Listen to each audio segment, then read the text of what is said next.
The quiet, snowy Swiss town of Davos has seen so many moments of history, but this time it feels quite differently. You can say yes, and we will be very appreciative, or you can say no, and we will remember. Competition from the United States of America through trade agreements that undermine our export interests, demand maximum concession. That the rules-based order is fading, that the strong can do what they can, and the weak must suffer what they must. After 80 years of an intimate post-war relationship as allies in the eyes of the world, Europe and America are openly trading harsh words and baring teeth against each other. The scars, though, are unmistakable already. After Venezuela, an emboldened American administration repeatedly asked for the ownership of Greenland, despite strong oppositions from Denmark, major European capitals, and Brussels. Without positive response, and after several European countries sent a few dozen soldiers to Greenland, the U.S. administration swiftly picked up its stick of tariff threats and waved it in the air. Now, that is the glaring backdrop of everything taking place today in the Congress Hall of the annual meeting of the World Economic Forum.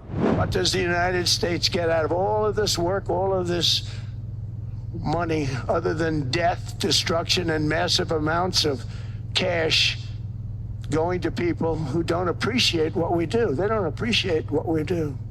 I'm talking about NATO, I'm talking about Europe. We've never gotten anything. And all we're asking for is to get Greenland. Participants of the annual meeting filled the venue where the U.S. president raised these words to the crowd. But there are several who refuse to sit in the room while listening. To them, under the bright sun of the year 2026, scenes and attitude that one could imagine only after reading the world's dire imperial history are coming to life. But it becomes an abusive relationship where you're continuously rehearsing the threat of violence and then some sort of horrible reconciliation that follows afterwards. I don't think they fully understand the damage that they're doing to long-term relationships which were built throughout the Cold War period from the 1940s onwards. Before this dramatic moment, there has already been quite a journey. Europe has been testing different approaches toward Washington over a month. Flattery and appeasement. Daddy has to sometimes use strong language. No retaliation against the tariffs. And humility in negotiations. But according to this speech, it is not about negotiations, it is about hard power. As a result, recent quotes apparently leave a different taste.